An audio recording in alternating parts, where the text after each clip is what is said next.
벨기에 동화책 중에 파랑새라는 책이 있습니다. 어른들이 읽기에도 참 좋은 동화라고 생각합니다. 그 동화책을 보면 이 가난한 나무꾼의 이 아이들의 이야기가 기록되어져 있습니다.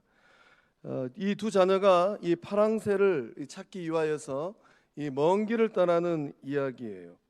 그래서 이제 이 가난한 나무꾼의 이 두 자녀 틸틸과 미틸의 이 이야기인데, 이 두 남매는 이 파랑새를 찾기 위해서 여러 곳을 여행을 합니다. 추억의 나라도 가기도 하고, 밤의 궁전을 가기도 하고, 행복의 궁전도 가보기도 하고, 미래의 나라도 가보기도 합니다. 이곳저곳 다니면서 이 파랑새를 찾습니다. 그 문제는 이 파랑새를 찾기는 찾는데 이 파랑새가 금방 죽어버리는 거예요. 이것이 문제입니다. 그래서 이제 허탈한 마음을 가지고 집으로 돌아왔어요. 지친 마음, 망연자실한 마음, 또 탈진의 마음, 텅 빈 마음으로 집으로 돌아왔습니다. 놀라운 사실은 집에 와서 보니까 집에서 기르고 있었던 이 산비둘기, 이 산비둘기가 무슨 색이었는가? 무슨 색이었을까요? 믿음대로 된 줄로 믿습니다. 집에 와서 보니까 집에서 기르고 있었던 이 산비둘기가 파란색이었어요. 남매는 그토록 소망하면서 찾기를 원하였던 이 파랑새, 이 파랑새는 가까이 집에 있었던 것입니다. 이 파랑새는 무엇을 의미할까요? 이 파랑새는 행복을 의미합니다. 행복이란 파랑새는 어디에 있을까요? 그 책의 표지를 보면 이런 문구가 있어요. 행복은 우리 가까이 있어요. 행복이란 이름의 파랑새를 찾아 떠나는 틸틸과 미틸의 환상적인 모험. 오늘 예배자리에 나오신 성도님들은 인생을 살고 세상을 살아가면서 그 행복을 찾기 위해서 어디서 무엇을 하고 계실까요? 2024년도 오늘이란 세상을 살고 있는 성도님들이 찾고 있는 이 파랑새는 무엇일까요? 여러분이 찾고 싶은 행복은 어떤 행복일까요? 행복이란 이 파랑새를 찾기 위해서 오늘 어떤 인생 모험을 하고 계실까요? 어디서 여러분의 삶과 마음을 흡족하게 하는 이 행복이란 파랑새를 찾을 수 있을까요? 진정 하나님의 자녀들이 찾아야 될 행복이란 파랑새는 어디에 있을까요? 오늘 예배자리에 나오신 성도님들께서 그 인생길이 끝나기 전에 세상에서는 절대로 찾을 수 없는 그 행복이란 파랑새를 하나님 안에서 찾고 누리는 그 은혜를 받고 누리는 복된 삶들 다 되실 줄로 믿습니다. 행복은 하나님께 주시는 인생 선물이에요. 하나님이 주시는 선물입니다. 우리가 세상을 살아가면서 이 두 남매가 이곳저곳에서 찾았던 파랑새, 찾았다라고 생각했는데 금방 죽어버려요. 세상에서 찾고 누리는 그러한 것들은 금방 내가 손에 쥐었다고 생각하는 그 순간 사라져버립니다. 행복은 하나님을 경외하는 자에게 주시는 하나님의 복인 줄로 믿습니다. 1절 말씀은 복 있는 사람에 대한 당당한 선언이에요. 그래서 이 말씀은 어떻게 기록되어 있습니까? 할렐루야, 여호와를 경외하며 그의 계명을 크게 즐거워하는 자는 복이 있도다. 복이 있도다라고 말씀은 선언하고 있습니다. 이 복이 있도다라고 선언하고 있는데 대체 어떤 복을 의미하고 있는 것일까요? 행복입니다. 행복을 누릴 자격이 있는 사람이 두 종류의 사람이라고 1절 말씀은 선언하고 있어요. 누구일까요? 성도님들은 그 두 종류의 사람 안에 들어와 계실까요? 하나님을 경외하는 사람, 그들이 진실로 행복한 사람들인 줄로 믿습니다. 하나님의 계명 말씀을 즐거워하는데 크게 즐거워하는 사람, 그들의 삶의 자리에 행복이란 파랑새가 있는 줄로 믿습니다. 하나님을 경외하는 것은 결코 어렵거나 부담스러운 것이 아니에요. 우리는 하나님을 경외한다라고 생각할 때 때로는 조금 부담스러워합니다. 절대 부담스러운 게 아닙니다. 하나님을 경외하는 것은 하나님과 친밀을 이루는 거예요. 우리 시편 25편 14절의 말씀을 믿음으로 함께 읽어보겠습니다. 시작. 여호와의 친밀하심이 그를 경외하는 자들에게 있으며 그의 언약을 그들에게 보이시리로다. 아멘. 아멘. 시편 25편 14절의 말씀 그 하단부에 보면 1 가로하고 이런 번역이 기록되어 있습니다. 여호와께서 경외하는 자를 친애하심이요. 친애하다라는 말의 뜻이 무엇입니까? 친밀히 사랑하다라는 거예요. 하나님과 친밀한 사람, 하나님을 경외하는 사람은 어떤 사람일까요? 하나님을 사랑하는 사람입니다. 정말로 하나님이 좋아서 하나님의 이 말씀을 품고 살아가는 사람이에요. 하나님이 얼마나 좋은지 그 하나님 말씀을 마음에 새기고 인생에 새기고 두 손과 두 발에 새기고 살아가는 사람들, 그 하나님 말씀에 인생을 걸고 살아가는 사람들입니다. 우리는 세상을 살아가면서 때로는 인생을 걸기도 하잖아요. 통장에, 은행에 있는 통장에, 그 통장에 기록된 숫자들에 내 인생을 걸 것인가? 아니면 내가 만나고 있는 사람들의 인간관계에 내 인생을 걸 것인가? 아니면 세상에서 맛볼 수 있는 향락에 내 인생을 걸 것인가? 너도 나도 다 예외 없이 그 삶에 인생을 걸고 살아갑니다. 우리 예배 자리에 나오신 성도님들은 어디에 그 인생을 걸고 살아가실 거예요? 성경을 보면 하나님 말씀에 인생을 걸고 살아갔던 사람, 그 이야기가 곳곳에 기록되어 있어요. 믿음의 조상 아브라함은 말씀을 따라서 그 인생을 걸고 세상길을 걸어갔습니다. 하나님께서 창세기 10장 1절의 말씀을 통하여서 아브라함에게 말씀하십니다. 우리 함께 읽어보겠습니다. 여호와께서 아브라함에게 이르시되 너는 너의 고향과 친척과 아버지의 집을 떠나 내가 내게 보여줄 땅으로 가라. 아멘. 아멘. 하나님께서 아브라함에게 말씀하셨어요. 뭐라고 말씀하셨습니까? 아브라함아, 너 좀 고향 친척 아버지 집을 떠나서 내가 너에게 보여줄 땅으로 가라라고 말씀하셨어요. 다 정리하고 바리바리 짐 싸서 이역말리길을 떠나야 돼요. 하나님께서 보여준 땅이 아니라 보여줄 땅으로 가라라고 명령하셨어요. 말씀하셨습니다. 여러분이 만약에 하나님의 말씀을 들었다면 여러분은 아브라함처럼 정든 고향도 친척도 아버지 집도 삶의 터전도 다 내버려 두고 인생을 정리하고 길 떠나실 수 있으실까요? 하나님과 친밀하게 지내는 것은 결코 어려운 일이 아니에요. 하나님의 계명과 하나님의 말씀을 즐거워하는데 말씀은 크게 즐거워할지어다라고 기록되어 있습니다. 하나님 말씀을 내가 어떻게 즐거워하고 있을까? 나는 하나님 말씀을, 기록된 말씀, 선포된 말씀, 지금도 내 삶 가운데 생생하게 들려오는 성령의 음성을 크게 즐거워하는 사람인가? 아니면 작게 즐거워하는 사람인가? 아니면 하나님 말씀에는 별로 관심이 없는 사람인가? 크게 즐거워하는 것, 어떻게 하는 것일까요? 이 크게라는 이 말씀에 이 내포된 의미가 있는데 스스로라는 의미를 내포하고 있어요. 크게 즐거워하는 것은 스스로 자발적으로 즐겁게 기쁘게 순종하는 것입니다. 하나님께서 가라고 말씀하셨을 때 아브라함은 어떻게 반응했을까요? 하나님께서 가라고 말씀하실 때 우리는 어떻게 반응하고 있을까요? 하나님 말씀이 내 안에 들려올 때, 내 귀에 들려올 때, 성령의 음성이 들려올 때 내가 너희를 사랑한 같이, 최 목사의 말이 아니고 성도님들을 위하여서 그 몸을 십자가에 내어주신 구주 예수 그리스도의 말씀이잖아요. 내가 너를 사랑한 것처럼, 내가 너를 사랑해서 내 몸을 십자가에 내어준 것처럼 너희도 서로 사랑해라. 이런 주님의 말씀이 들려올 때 어떻게 반응해야 될까? 하나님, 잠시만요. 그것은 좁게 거시기 합니다. 하나님, 지금 말씀을 들었는데 제가 순종하기에는 거시기 합니다.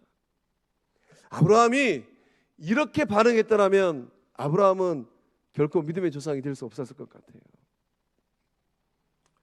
이렇게 반응한 것이 아니라 하나님 말씀이 내 안에 들려오면, 성령의 음성이 내 안에 들려오면, 예수님 말씀이 내 안에서 메아리치면 할렐루야 아멘하고 따라가는 사람들, 그 영혼의 삶이 주의 말씀을 크게 즐거워하는 하나님의 자녀들 된 줄로 믿습니다. 오늘 우리는 어떻게 하나님의 말씀을 따라가야 될까요? 이거 걸러내고 저거 걸러내고. 하나님, 이 말씀은 저 앞에 서 있는 최 목사가 들어야 될 말씀입니다. 하나님, 이 말씀 옆에 있는 장로님 들어야 될 말씀입니다. 하나님, 이 말씀은 기도하는 권사님 들어야 될 말씀입니다. 하나님, 이 말씀은 저 아무개 안수집사가 들어야 될 말씀입니다. 그렇게 생각하는 것이 아니라 주의 말씀이 들려올 때 이 말씀은 나를 향한 말씀이구나, 내 영혼의 삶을 향한 주의 말씀이구나.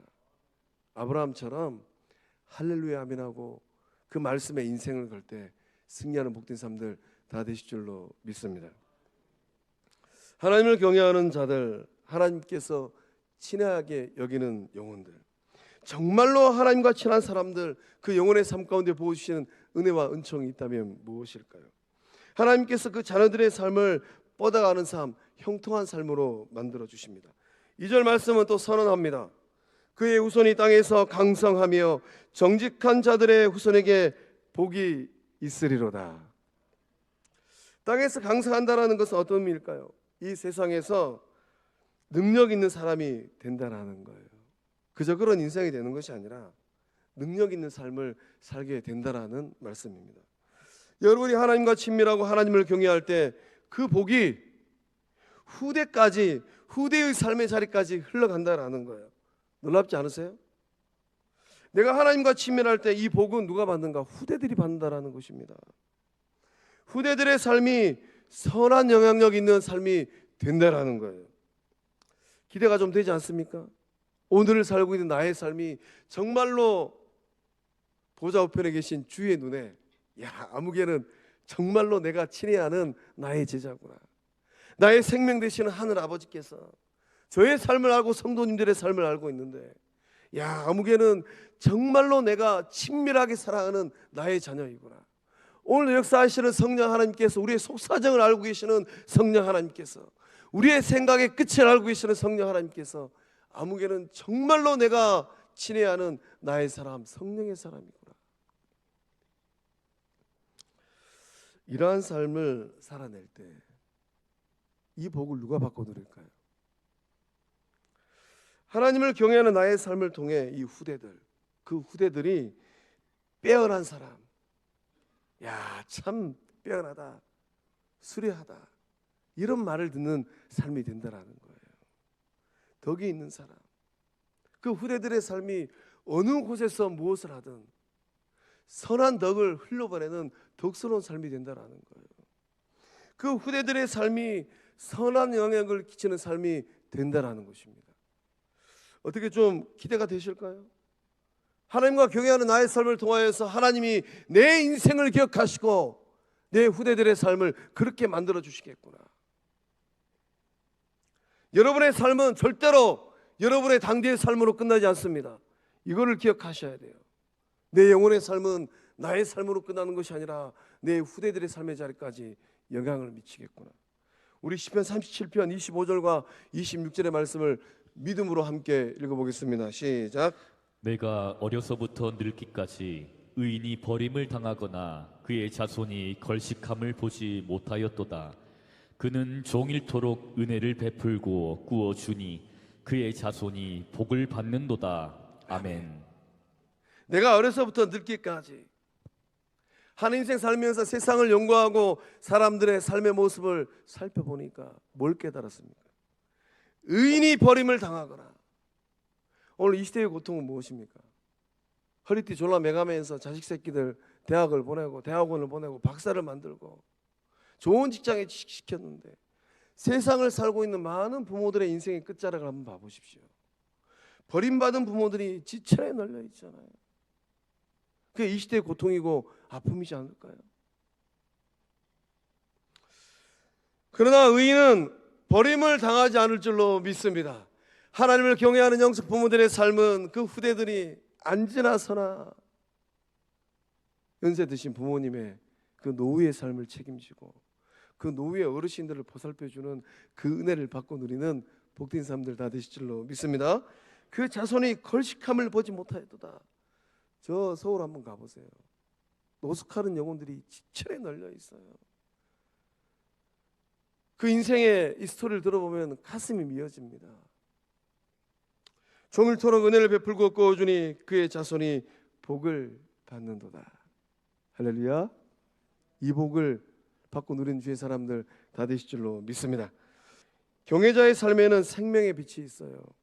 4절 말씀에 또 선언하기를 정직한 자들에게는 흑암 중에 빛이 일어나나니 그는 자비롭고 긍휼이 많으며 의로운 이로다라고 선언하고 있습니다. 4절 말씀에 기록된 흑암은 어떤 의미일까요? 이 흑암은 이기지 못한 어려움과 고난이에요. 우리가 세상을 살다 보면 인생 의외성의 법칙이 있지 않습니까? 의외적인 일들이 우리의 삶에 막 일어나는 거예요. 갑자기 불어닥치는 고난, 이 고난은 누구에게나 어느 집에나 어떤 인생에게나 있어요.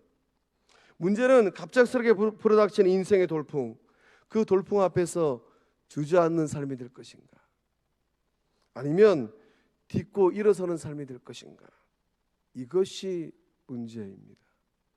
영적 공동체도 별반 다르지 않습니다. 갑작스럽게 불어닥치는 영적인 문제들로 인하여서 주저앉는 교회가 될 것인가, 아니면 성령의 능력으로 말씀의 권세로 딛고 일어서는 공동체가 될 것인가, 이것이 문제로다. 우리 거룩함이 성황 영적 공동체는 큰 복을 받고 누리고 있는 줄로 믿습니다. 흑암 중에 무너지는 삶이 될 것인가, 아니면 흑암 중에 일어서는 삶이 될 것인가. 성경 말씀을 보면 하나님의 사람 욥의 인생이 아주 상세하게 기록되어 있는데, 욥은 갑작스럽게 이 불어닥친 돌풍으로 상실의 아픔과 고통의 눈물을 흘려야만 했던 인생살이였습니다.